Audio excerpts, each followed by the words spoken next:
बघा मित्रांनो, सोपा म्हणण्यापेक्षा खूप सोपा असा पार्ट आपला सुरू आहे. यात आपण ट्रान्सफर ऑफ मॅट्रिक्स हा एक छोटासा पार्ट या ठिकाणी या एक्सरसाइजमध्ये आपण बघायलो.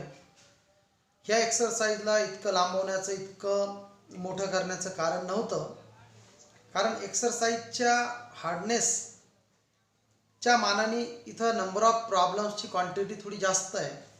कारण ट्रान्सफर मॅट्रिक्ससाठी इतक्या प्रॅक्टिसची गरज नाही आहे. तरीसुद्धा एक व्यवस्थित हा पार्ट तुम्ही क्लिअर करून घ्या. बघा, लगभग आपण मॅट्रिक्स या टॉपिकच्या एंडिंग पार्टकडे चाललो. 11वीची एंडिंग म्हणू आपण, कारण मॅट्रिक्सचा एंडिंग म्हणजे ते 12वीला आपण मॅट्रिक्स हा टॉपिक अजून बघणार. तर या ठिकाणी या सिलेबसमध्ये आपल्याला जो भाग आहे त्याच्या शेवटच्या पार्टमध्ये आपला प्रवेश झाला किंवा शेवटचा भाग आपला या ठिकाणी सुरू आहे. बघा, पुढच्या उदाहरणात म्हणजे 10 नंबरच्या उदाहरणात आपल्याला दोन मॅट्रिक्स विचारले, सांगितले ए आणि बी. एची ऑर्डर 2/3 आणि बी ची ऑर्डर 3/2 अशा स्वरूपाची, आणि ए प्लस बी चा ट्रान्सफर मॅट्रिक्स. समजून घ्या मी काय बोललो. ए प्लस बी चा transfer matrix equal with A transfer plus B transfer असं आपल्याला विचारलं. बघा आता, तर या ठिकाणी सर्वप्रथम तुम्ही बी चा ट्रान्सफर मॅट्रिक्स करणार, हा बी ट्रान्सफर, आणि नंतर आपण ए प्लस बी चा ट्रान्सफरचा या ठिकाणी हे टी आपण विसरलो ते करून टाका. तो टी आहे त्या ठिकाणी is equal with A transfer plus B transfer. बघा, बी चा ट्रान्सफर मॅट्रिक्स या ठिकाणी आपल्याला मिळतो 2 - 3 - 1 1 2 3 मिळाला. आता आपण डायरेक्टली ए प्लस बी चा ट्रान्सफर मॅट्रिक्स घेऊ, कारण ऑलरेडी याच्या वरच आपल्याला ए मॅट्रिक्स माहिती आहे. तर बघा, 2 - 1 1 -3 + 2 -1 -1 + 1 0 1 - 3 - 2 2 + 2 4 -3 + 3 0. आणि या मॅट्रिक्सचा ट्रान्सफर म्हणजे आपली LHS साईड आपल्याला मिळणार, ती आली कॉलम 1 -1 0 -2 4 0. अवघड किंवा कठीण भाग नाहीये मित्रांनो, एकदम सहज आणि एक सोपा भाग आहे. अशा दृष्टिकोनातून बघा आणि सोपं वाटू द्या त्याला.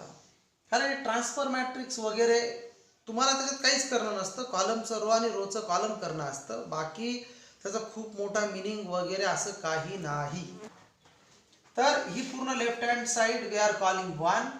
आता एचा ट्रान्सफर आपण करू या ठिकाणी. तर एचा ट्रान्सफर मॅट्रिक्स काय मिळणार आपल्याला, -1 -3. फर्स्ट कॉलमला आपण इकडे रो बनवलं 2 2 आणि 1 -3. आणि एचा ट्रान्सफर प्लस आपण बी मॅट्रिक्स करू मित्रांनो. तर तुम्ही एक काम करू शकता, इथे ए ट्रान्सफर प्लस बी हे असे दोन मॅट्रिक्स लिहा. मी ते करत नाही, मी डायरेक्ट करतो. हा -1 प्लस हा 2 म्हणजे इकडे आन्सर आपल्याला मिळणार 1. हे बघा, 2 -1 पॉझिटिव्ह 1, त्याच्यानंतर 2 -3 निगेटिव्ह 1, त्याच्यानंतर 1 -1 0. आता हा -3 आणि हा 1 2 2 -2. बघा, -3 आणि +1 +2 +2 4 -3 +3 0. ही आली आपली राईट हँड वाली साईड. आता जर आपण 1 आणि 2 ला जर बघितलं तर सेम एलिमेंट आपल्याला या दोन्ही मॅट्रिक्स मध्ये मिळाले. कसे पहा, 1 -1 0 1 -1 0 -2 4 0 -2 4 0. म्हणजे या ठिकाणी आपण हे प्रूफ केलं की from 1 and 2 hence prove A plus B transfer का whole transfer equal with A का ट्रांसफर प्लस B. सोपा प्रॉब्लेम होता, लिहून घ्या.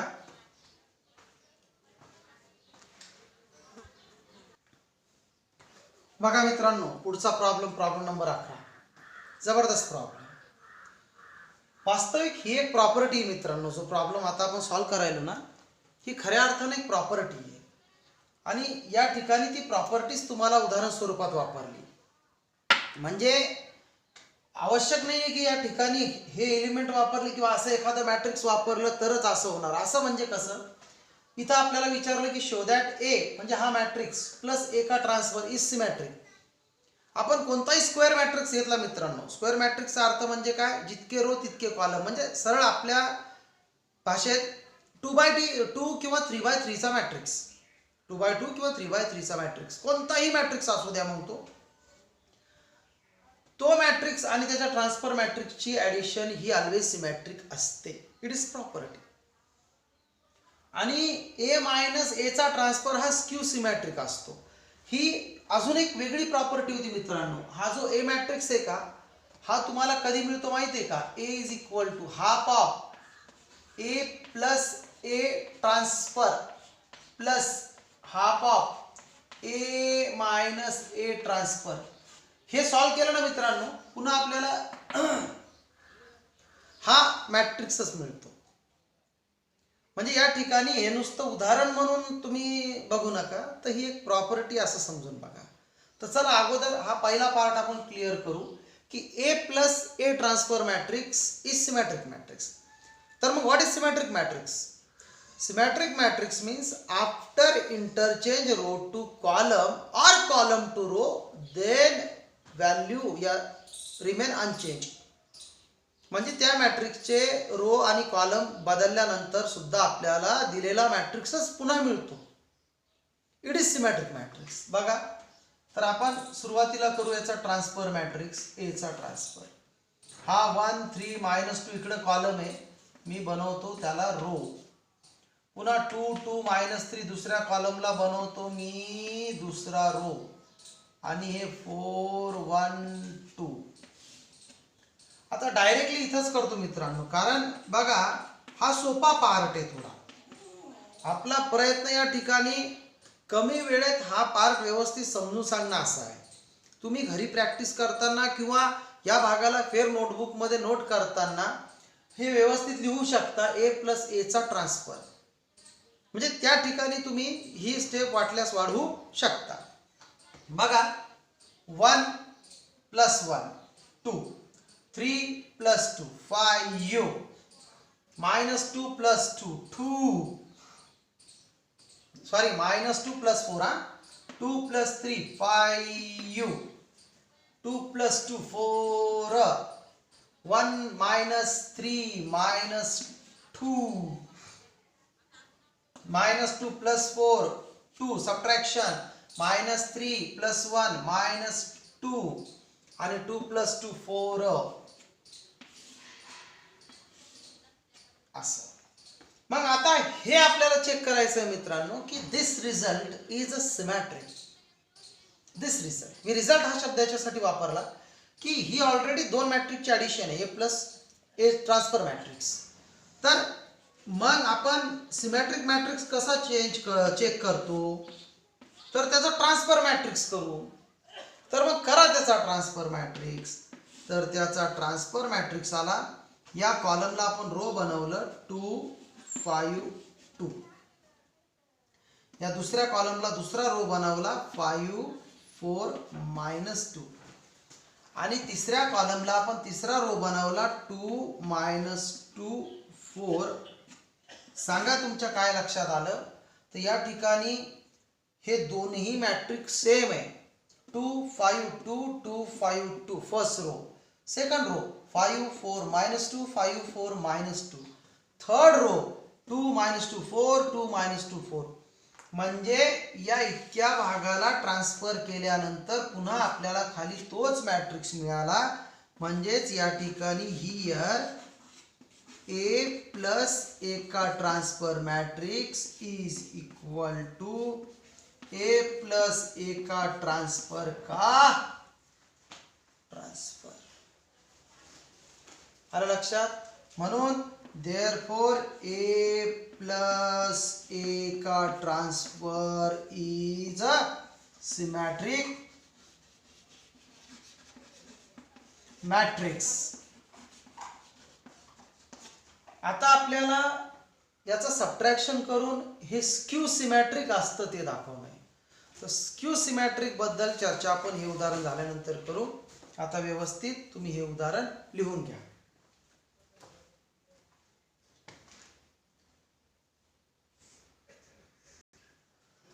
तर बघा मित्रांनो, आता नंबर 2 ची कंडिशन, ए आणि ए चा ट्रान्सफर मॅट्रिक्स यांचा सबट्रॅक्शन. तर बघा, ए चा ट्रान्सफर मॅट्रिक्स आला 1 3 -2. हा कॉलम इकडे बनवला रो, 2 नंबरचा कॉलम 2 नंबरचा रो, 3 नंबरचा कॉलम 3 नंबरचा रो. आपण या ठिकाणी घेऊ त्याचं सबट्रॅक्शन, ए आणि ए ट्रान्सफरचं सबट्रॅक्शन. बघा, डायरेक्ट सबट्रॅक्शन वापरलं आपण. 1 - 1 0, 2 - 3 -1, 4 -+2 म्हणजे 6. हे मधलं मायनस विचारात घेतलं मित्रांनो आपण. ए मायनस एचा ट्रान्सफर, मग ते मायनस मायनस प्लस. तर ह्या ठिकाणी तुम्हाला जर काही अडचण येत असली तर तुम्ही ते मॅट्रिक्स लिहा. त्या मायनस साईनमुळे काय होतं हे तुम्हाला त्यावेळेस समजणार. 2 3 -2 1, 2 -2 0, 1 -+3 4, -2 -4 -6, -3 -1 -4 आणि 2 -2 0. आता एक समजून घ्या, तुम्हाला विचारलं काय इथं, ए मायनस ए चा ट्रान्सफर इज स्क्यू सिमॅट्रिक. स्क्यू सिमॅट्रिक म्हणजे काय, तर ज्या मॅट्रिक्सचे डायगोनल एलिमेंट हे 0 असणार आणि ट्रान्सफर केल्यानंतर आपल्याला खाली तोच मॅट्रिक्स पण अपोजिट साईनने मिळणार. म्हणजे ओरिजिनल मॅट्रिक्सचं ज्या ठिकाणी तो एलिमेंट पॉझिटिव्ह असतो, ट्रान्सफर केल्यानंतर एलिमेंट आन्सर तेच आलं पाहिजे पण निगेटिव्ह साईनने, अपोजिट साईन म्हणू आपण. तर हे चेक करायला आपण ए मायनस ए ट्रान्सफर ह्या रिझल्टचा पूर्ण ट्रान्सफर करून बघू. मग हा कॉलम बनवला आपण रो 0 1 -6, 2 नंबर 1 0 -4 दुसरा कॉलम आणि 6 4 0 तिसरा कॉलम. बघा, आता तुम्ही जर व्यवस्थित बघितलं ना तर हा प्रूफ झाला की हा स्क्यू सिमॅट्रिक मॅट्रिक्स आहे. कारण डायगोनल एलिमेंट 0 आले, पहिलं जे त्याचं कंडिशन आहे हे आपल्याकडं अवेलेबल आहे.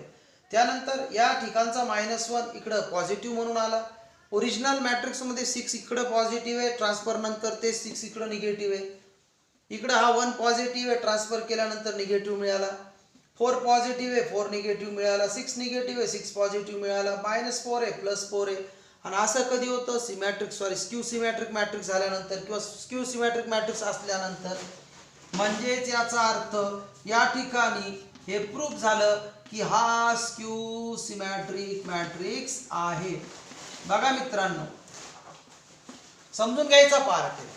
नुसतं एकदा व्यवस्थित या ठिकाणी लक्षपूर्वक जरी बघितला, पार्ट व्यवस्थित क्लिअर होतो. थोडी प्रॅक्टिस करा.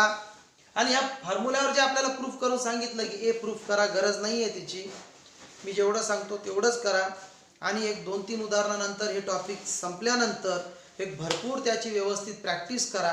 कारण येणारे जे टॉपिक आपले सुरू होणार यानंतर पेअर ऑफ स्ट्रेट लाईन, तर तो ऑलरेडीच खूप मोठा पार्ट आहे. आणि त्या भागाला म्हणजे ज्यावेळेस आपण सुरुवात करणार त्यावेळेस तो भाग सोडून या भागाला रिव्हिजन देणं तुमच्यासाठी पॉसिबल असणार नाही. यामुळे आजच सांगतो की येणारे 1-2 दिवस भरपूर या मॅट्रिक्स टॉपिकचा अभ्यास करा. सोपं टॉपिक होतं. डिटर्मिनंटची फर्स्ट एक्सरसाइज पासून पूर्ण पार्ट रिवाइज करा, जेणेकरून 12वीला हा पार्ट तुम्हाला सोपा वाटला पाहिजे.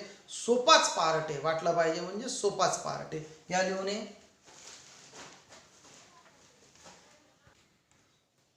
बघा मित्रांनो, प्रॉब्लेम नंबर 13, 12 नंबर जो आहे मधला नंबर 12, बिलकुल तुम्ही व्यवस्थित त्याला सॉल्व करू शकता, अडचण नाहीये. बघा 13 नंबर मध्ये आपल्याला काय विचारलं, ए बी चा transfer equal to B transfer into A transfer, product आहे या ठिकाणी. एक नंबरची कंडिशन आपण प्रूफ करू. अगोदर करू आपण ए बी म्हणजेच प्रोडक्ट त्याचा. ए बी म्हणजेच काय, प्रोडक्ट. तर डायरेक्टली प्रोडक्ट करतो मी. 2 इंटू 0 0 -1 इंटू 2 -2. पुन्हा दिस रो दिस कॉलम 2 3 जा 6 -++1. पुन्हा दिस row this column -8 -1. This row this column 0 -4 3 3 जा 9 -++2. पुन्हा 4 3 जा -12 -2. हे झालं 4 0 0 +2 4 3 12 -1 4 4 जा -16 +1. करू शकता मित्रांनो तुम्ही हे. यामुळं यात काही रिपीट करण्यासारखं आहे असं मला वाटत नाही.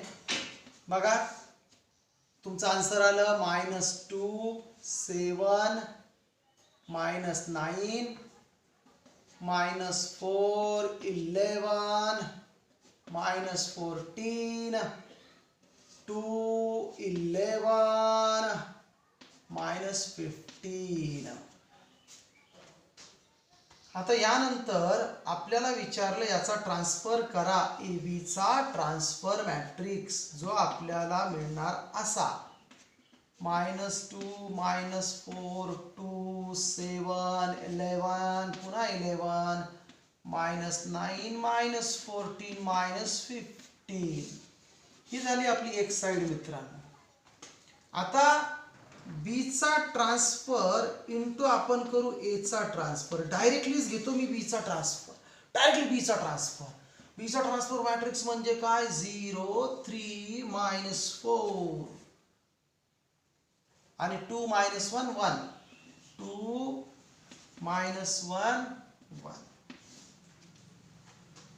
आता ए ट्रान्सफर नंतर करेक्ट ए ट्रान्सफर. तर ए ट्रान्सफर म्हणजे काय, 2 3 4 2 3 4 फर्स्ट कॉलम फर्स्ट रो घेतला आपण आणि दुसरा कॉलम दुसरा रो. ठीक आहे मित्रांनो, करा प्रोडक्ट. बघा दिस रो नेक्स्ट कॉलम. हे फळा चमकायला तुम्ही प्रोडक्ट स्वतः करून बघा. 0 इंटू 2 0 -2. पुन्हा तेच this row next column 0 -4. This row next column 0 +2. आता हाय 2 नंबरचा रो नेक्स्ट कॉलम 3 2 जा 6 -+1. पुन्हा 3 3 जा 9 -+2. पुन्हा 3 4 जा 12 -1 4 2 जा 8 -1. सिमिलरली 4 2 जा 8 -8 मित्रांनो, कारण 4 मायनस आहे. 4 2 जा 8 आणि -1. पुन्हा तेच 4 3 जा 12 -12 -2 4 4 जा 16 -16 +1. बघा काय मिळालं आपल्याला, बी ट्रान्सफर इंटू ए ट्रान्सफर. -2 -4 2 6 +1 7 7 9 और 2 11 12 -1 फिर से 11 -8 -1 -9 -14 और -16 +1 16 मधून 15 गेले, एक गेला सॉरी -15 -15. आता 2 नंबरच्या रिझल्टला आणि 1 नंबरच्या रिझल्टला आपण कम्पेअर करू मित्रांनो. -2 -4 2 हा फर्स्ट रो आहे या ठिकाणी ए बी चा ट्रान्सफर. -2 -4 2 -2 -4 2 7 11 11 7 11 11 -9 -14 -15 -9 -14 -15. या ठिकाणी हे प्रूफ झालं ते लिहून टाका. From 1 and 2 hence prove that AB का transfer matrix is equal to. खूप सोपा प्रॉब्लेम मित्रांनो. समजून सांगण्यापेक्षा मी एक म्हणन की प्रॅक्टिससाठी चांगला प्रॉब्लेम. प्रोडक्ट आहे, ट्रान्सफर मॅट्रिक्स आहे याच्यात आणि तुम्हाला विचार करायला लावतो. घ्या लिहून. सेकंड नंबरचा जो प्रूफ विचारला तुम्ही स्वतः सॉल्व करा आणि रिझल्ट आणा, त्याचा उत्तर आणा.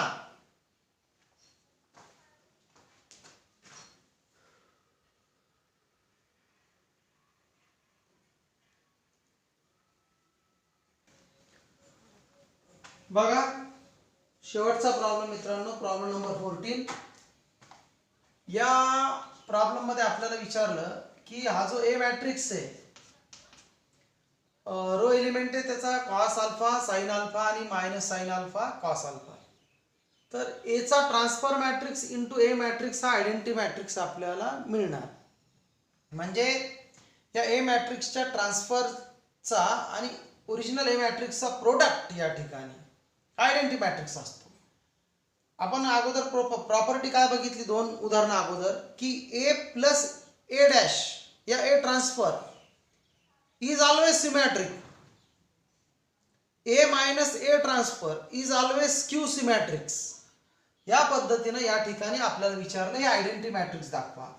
तर मी डायरेक्ट वापरतो या ठिकाणी ए ट्रान्सफर इंटू ए असं.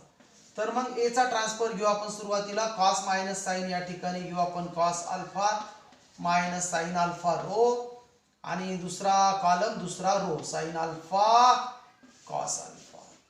हा झाला ए ट्रान्सफर. आणि नंतर इंटू ए, ए म्हणजेच cos alpha sign alpha minus sine alpha cos alpha. आता जर थोडं व्यवस्थित बघितलं तर तुमच्या लक्षात येणार बघा या ठिकाणी की आपल्याला जे फॉर्म्युले होते 10th स्टँडर्डला, sine square plus cos square is equal to 1 या cos square plus sine square is equal to 1, ते थोडेसे जर आठवले तर बघा आपल्याला या उदाहरणासाठी त्याची मदत होणार. आठवतं का बघा, sine square plus cos square is equal to 1. ठीक आहे, बघा cos into cos cos square, this row this column, cos into cos cos square, minus sin into minus sin minus minus plus sin square. Similarly cos into आता this row next column, cos alpha into sin alpha cos alpha किंवा cos alpha sin alpha, minus sin into cos minus sin cos. काही नाही, व्यवस्थित product करून बघा. बघा पुन्हा एकदा समजलं नसेल तर दुसऱ्या रो मध्ये बघा, this row this column, sine into cos sine alpha into cos alpha, cos alpha into minus sine alpha minus sine cos. पुन्हा तेच, this row next column, sine alpha sine square alpha cos alpha plus cos square alpha. म्हणजे number न वापरता trigonometric ratios वापरले sine कॉसचे, ते तुम्हाला समजून घ्यायचंय. आता हे sine into cos positive negative हे कॅन्सल होणार, हे sine into cos positive negative cancel होणार, आणि जो फॉर्म्युला आहे आपला cos square plus sine square किंवा sine square plus cos square is equal to 1, त्या फॉर्म्युल्यानुसार हा 1 बनणार. हा 0 तर आपल्याला मिळाला, हा 0 मिळाला, आणि इकडे सुद्धा तोच फॉर्म्युला आहे. म्हणजे या ठिकाणी हे प्रूफ झालं. बघा मित्रांनो, पुन्हा एकदा सांगतो, एक सोपा असं टॉपिक होतं. जर एक इम्पॉर्टंट पॉइंट्स या टॉपिकचे सांगायचे झाले तर addition of two matrix, subtraction of matrix, product of matrix हे व्यवस्थित समजून घ्या.